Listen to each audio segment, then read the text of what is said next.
Now let's shift gears to, of course, your specialty. I mean, you know ball at every angle, but I want to really touch on some prospect stuff here. Really want to begin with Kyle Hurt, because I was absolutely blown away with his big league debut. I think when he first comes out there, you hear this stuff about the 39% strikeout rate. His first appearance, he gets the 3 outs, soft contact. He gets out Tatis, he gets out Soto, he gets out Machado, makes light work of then, and then he comes back and he strikes out the side, and you start to see the electric stuff. He was efficient, 19 strikes, 24 pitches, working inside the zone. How impressed were you with his big league debut, Casey? Of course, I've seen him a million different times at Tulsa and Oklahoma City. Going back to spring training, I can tell you that was a nervous outing for him. It was the first time he was on the big stage. So, hey, I was curious to see how nervous he was going to be the other night in front of friends and family. Hey, that was a crazy night for his dad, who played at Ole Miss Division I football. His dad played NFL football for the Tampa Bay Buccaneers. So he comes from a family that knows what huge athletics looks like. So from that perspective, that's just kind of been something that he pretty much was destined for, especially, going to USC and all that. So, hey, none of that surprises me. But as far as what you see from Kyle Hurt, I talked to him about 2 or 3 weeks ago, and I like to ask the question of guys that are still in the minor leagues, what thing do you think you're doing well enough right now to be a consistent major leaguer at? And then I also like to ask the question, what is it that you think you need to work on the most to be a consistent major leaguer? He did not hesitate. The one thing that he said was, I have to repeat my delivery. Sometimes my delivery gets away from me. It gets loose. But this year I've done a better job at staying tight with my delivery, feeling my mechanics. And what that's allowed him to do, Doug, it's allowed him to get out of some sticky jams. And now, hey, when as a pitcher, I can rely on my motion and my mechanics to throw strikes when it matters the most. That gives you enough confidence then to go out there and attack the zone. And then another reason why, guys like me have been so excited about these young pitchers is that the ball is in their court. Hey, these guys have such good stuff that they don't have to rely on external factors to have success. They only have to rely on themselves. If Bobby Miller goes and throws 101 and locates his pitches and throws like he's capable of, if Ryan Pepio throws the slider good, the changeup good, if Emmett Sheehan has the good ride and run and he's in the strike zone, if Kyle Hurt's throwing the changeup like he did, the other night, and he throws it both to left-handers and right-handers, so he's equal as far as that goes. He's ambidextrous. It's up to them. That's what's so exciting about these Dodgers rookie pitchers is that literally they are already talented enough to get the best hitters in Major League Baseball out. It's just a matter of if they execute, which they've always executed their whole lives, going back to that bad dogs bite when they're pups. At some point, they will settle down and execute at the Major League level as well. It just takes some guys longer than others. Yeah, and when you combine that talent, that raw talent with elite coaching and all the resources within this farm system and this organization, you get these success stories. And I think Kyle Hurt is the latest one. But do you anticipate him being a part of this postseason mix? I mean, Dave Roberts said that they weren't going to use him. They kind of backpedaled on that. I feel like the way this stuff plays, depending on how the injuries look late in the year, could he be a part of that conversation? But one, do you think it's possible? And two, what do you think is the key for him to really having a role and having success if he does get that opportunity? 100% it's likely. I mean, we don't know if Clayton Kershaw is going to be healthy. You have no clue about the health of Joe Kelly.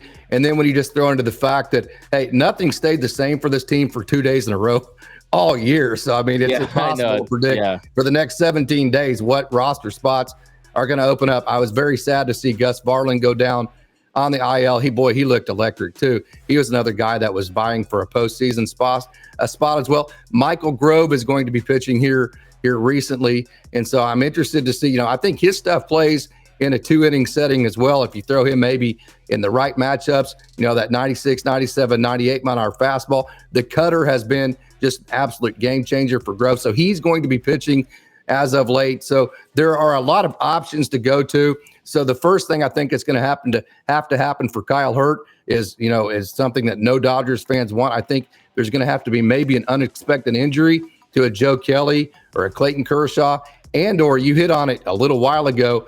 If the Dodgers just don't feel comfortable pitching Lance Lynn against the Braves, there's where, and don't even put Lance Lynn on that, because you can change your roster between between postseason series. If they say, hey, we love Lance Lynn, he's done a great job for us, we just don't like this matchup, which the Dodgers like to match up, that's another spot where that could open up for Kyle Hurt. And I'll go back to, he has the type of mix and stuff that plays in this system. That's the type of stuff they know how to maximize: the riding four seam, the really good changeup, the bullet slider. His slider is more of a bullet type, cutter type slider, which is good for him because his changeup is so good. All he has to be able to do with his left turn is just get it in the zone. You don't want the slider to be so big that you're not throwing it for strikes. So those would be the scenarios I think Kyle Hurt makes the postseason roster, or a postseason roster. You shouldn't say the, because it could change, right? It could change, absolutely. Yeah, and you're right. I mean, it could come down to injury. That's why I was saying he has the perfect name for a Dodgers pitcher because he's always hurt, right? But no, in all honesty, I think you look at this stuff, what impressed me, what was so encouraging for me was that he was working in the zone. You see some of these young guys, they come up, they nibble a little bit, a little hesitant, not as aggressive with their stuff. He just reared back and brought it. So if you see that momentum continue, I think it's enticing. I think at this point, I just am really solely on the idea of just rolling with the rookies and let's just let it fly and just see what happens. Now, a couple more I want to ask you about some of these prospects. I want to get your take on Jake Geloff, because I've been seeing him, lots of impressive stuff from him, his hit tool. I mean, what are your thoughts on him? Yeah, he's a guy that could play either third base or first base. The Dodgers love that versatility. And he's a guy, hey, check this out. You had Brandon Neek, who's a pitcher in the Dodgers organization. You had Chris Newell, who's, I call him the left-handed version of Johnny DeLuca, because he's just a tremendous version of power and speed. He's at the high A level with Great Lakes, just a tremendous player. And then you had Jake Geloff. It's no wonder why the Wahoos made the College World Series. So you're talking about a guy who played college baseball in the ACC, NC State, North Carolina, Miami, Georgia Tech, all these teams. And then they also, they had very competitive regionals, very competitive super regionals, and then they made the College World Series. This is a guy, the Dodgers love these guys that come to them with winning pedigrees, very competitive pedigrees. Now, don't get me wrong, they'll go out and get a guy, like a Sam Angeli out of a Sacred Heart as well. They're not afraid to do that too, but they love the guys like Jake Geloff that have performed in the huge moments. Jordan Thompson, that's with the Rancho Cucamonga Quakes right now, who got a huge hit for LSU. He's another type guy like that. So Jake Geloff, he is a guy, him and Joe Vitrano as well. How fun have those two been able to watch since they've been infused from the 2023 draft. They are guys both, if you watch them swing, they are guys, and Dave Roberts says this every now and then. He says, he talks about Max Muncy from time to time. Sometimes you need to be a great hitter before you're a great slugger. These guys have sold out in their careers to being great hitters first. They just so happen to be big, strong dudes, and every once in a while they get the ball up the air and it goes for a home run. So Jake Geloff, man, you talk about potential out the roof. Both he and Joe Vitrano, and then obviously Kendall George, he's super cool to watch too. But yeah, those two guys combined, I don't want to talk about Geloff without Vitrano. Those guys are super exciting. Okay, so give me a hidden gem this year that could emerge from the farm system, maybe next year or beyond. Well, there's several of them.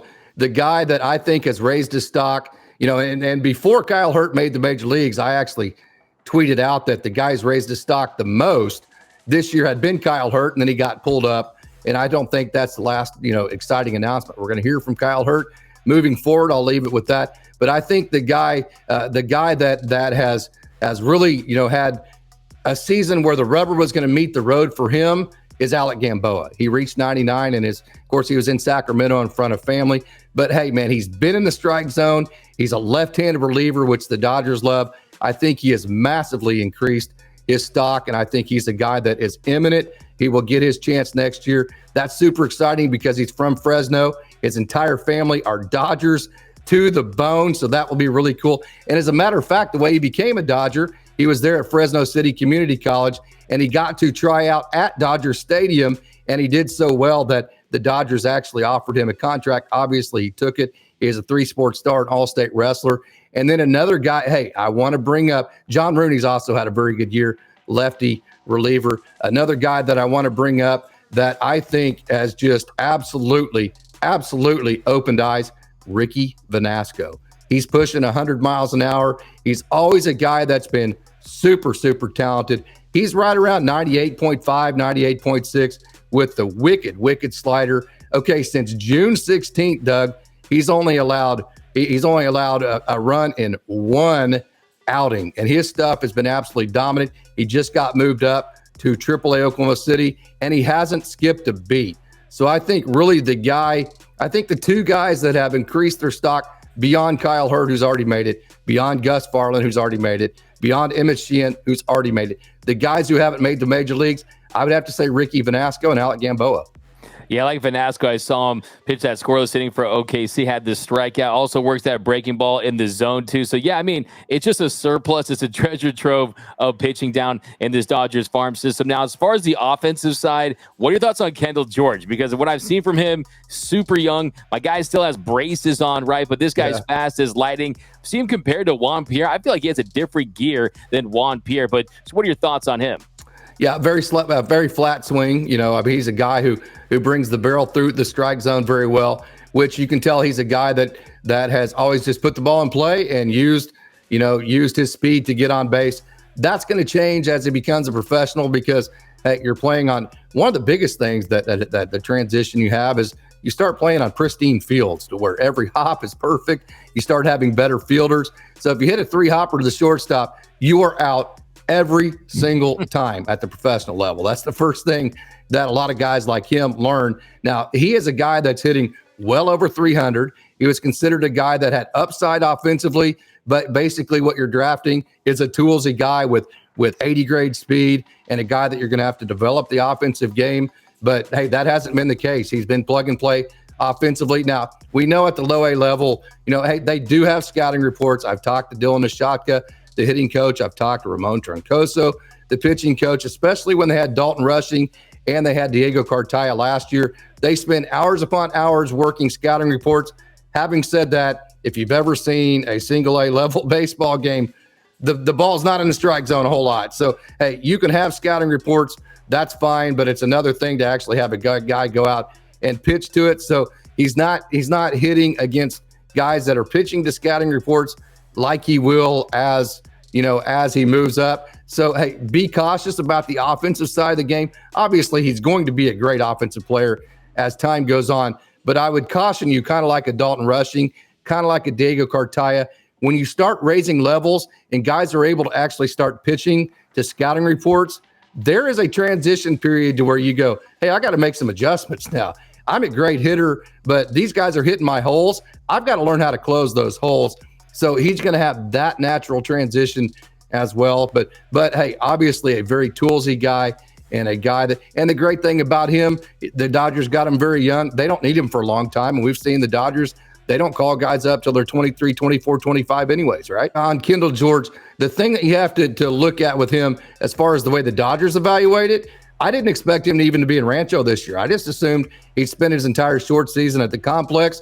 He'd call it good, maybe play, maybe go to his instructs after that, and then maybe show up a little bit early for spring training next year. And then maybe about halfway through next year, I thought he might make it to Rancho. He's already in Rancho. They've already sent him there. That tells you how high they are on him. And tells you about his work ethic and his just ability to just go right and hit the ground running. I think for me, he strikes me as one of those players, instant fan favorite, right? Yep. As soon as he makes his debut, he's someone that has that extra likability, that extra charisma to him, just the way he plays in his style. But I also want to ask you about Dalton Rushing because he passes Diego Cartaya on the prospects list, dealing with some injuries this year, had the concussion situation. But he's someone that, look at his numbers last year's gaudy numbers, right? Slashing 404, 552, 740 at 8 bombs with 30 RBI in 20 games. But this year, the average has gone down, but you're still seeing the slug. You're still seeing the OPS close to 900. I mean, what is the ceiling on a Dalton Rushing? The ceiling is a 280 to 300 type hitter with 30 to 35 home runs. Okay, so you mentioned the concussion protocol. That is 100% correct, and that absolutely played a huge factor into his season. Then also, Doug, if you look at his career at Louisville, okay, they had Henry Davis, who was, I believe, the first pick overall in the 2022 draft. Yeah. And he was the catcher at Louisville while Dalton Rushing was there. So Dalton Rushing literally did not catch he wasn't the everyday catcher for the Louisville Cardinals until his senior year, which literally was last year in 2022. Then he got drafted. Then he went to Rancho, tore everything up. And then when I say tore everything up, I mean hit great. Then he got promoted to Great Lakes for the playoff series at the end of last year. So this year was his very first year as a professional and only his second year ever to have a full season catching. And even if you don't have the concussion protocol, and all the concussion issues, that's tough to begin with. So it's very, very predictable. Hey, if you go back to Will Smith and you look at his numbers in the minor leagues at the exact same time in his minor league career, Will Smith's numbers offensively look exactly like Dalton Rushing's did this year. This is just how it goes for catchers that have to get used to catching every day at the minor league level. So as far as the batting average, nothing at all to be concerned with. Like you said, the slug is still there. Dalton Rushing, he is one of the, I asked Dylan the shot about him specifically. The one thing, before he ever got into his talent, he went on for 5 minutes about, hey, he's the best guy in the meeting room.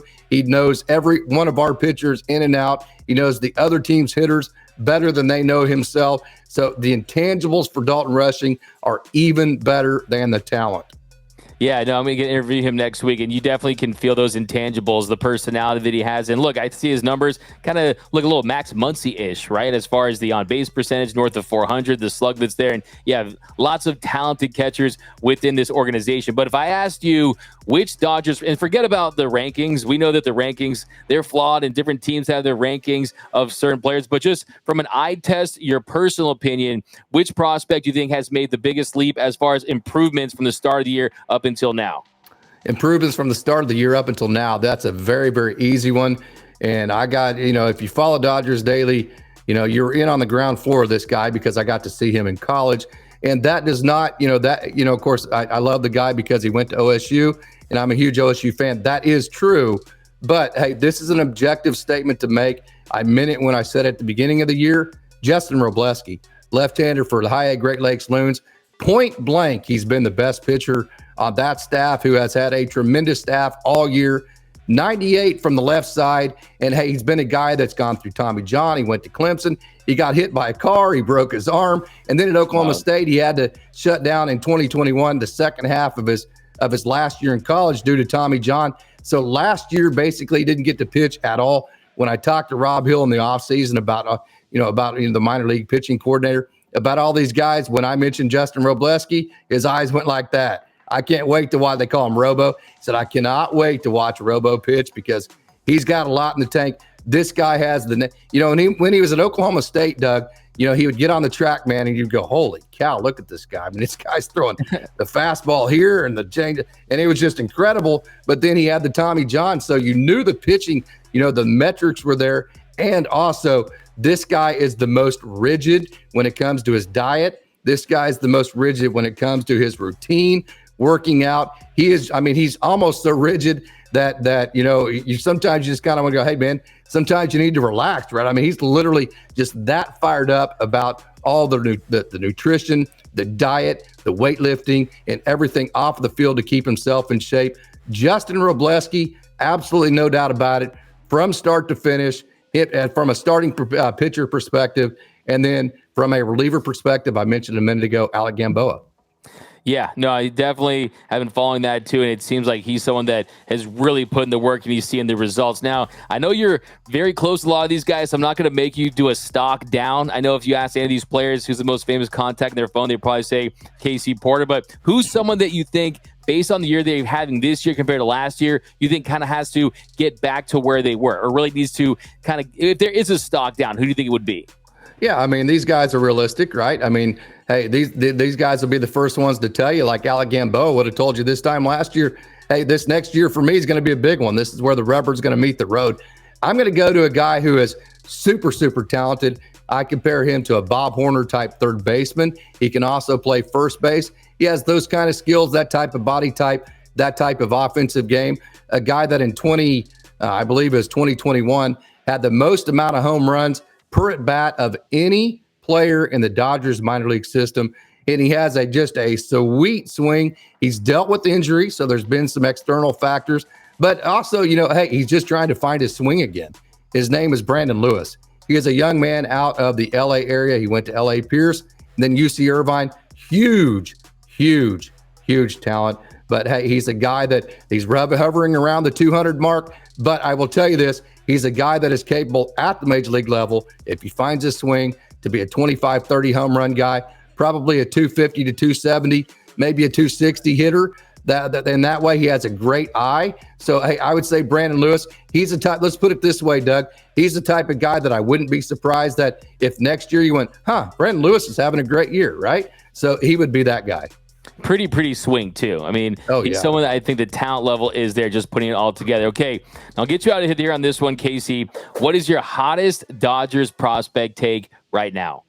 Hottest Dodgers prospect take? Well, the last one that whenever you had me on, if you remember my hottest take there was Emmett Sheehan had the most explosive fastball in the system. But my hottest take my hottest take right now is that I think that Ronan Kopp could be the equivalent of what we've seen. You know, we've seen three guys at the high level that were at the high level last year. Gavin Stone, Emmett Sheehan, Kyle Hurt all make their major league debuts. I think Ronan Kopp, who I don't have this confirmed, but I think he hit 99 last night. You know, they moved him to the bullpen, which has allowed him to play his stuff up. It's ticked his stuff up to the point. I do have it confirmed at 98. I think he hit 99. Don't quote me on that. I think Ronan Kopp's a guy that is so explosive. I think it could be as early as next year that we could see him in the major leagues. I love it, man. We're going to do an in-depth breakdown of all the prospects after the season. We'd love to have you back. But if you're not following Dodgers_daily, Mr. Casey Porter over on Twitter, if you're not subscribed to his YouTube channel, you're not doing this Dodgers fan thing right. So definitely go give him a follow, subscribe to his channel. This guy is all things Dodger baseball all the time, but especially at the minor league level is the knower of all things Dodger prospects. So Casey Porter, we appreciate you rocking with us here on the Dodgers Nation YouTube channel and stepping into Dodgers dugout here with us. And hey, hopefully the Dodgers, they get this dub tonight against the Mariners. They go all the way in the World Series, and we're celebrating another World Series championship. But thanks a lot, Casey. Appreciate you rocking with us, my man. Doug, always a pleasure. And as I said at the beginning of the show, I will continue to say it. No doubt about it, you are 100% the best Dodgers content creator out there. So thank you so much. It's been a pleasure. My man, you're going to make me start crying like Freddie Freeman in Atlanta, man. I mean, but appreciate you, Casey, man, and talk to you next time. All right, brother.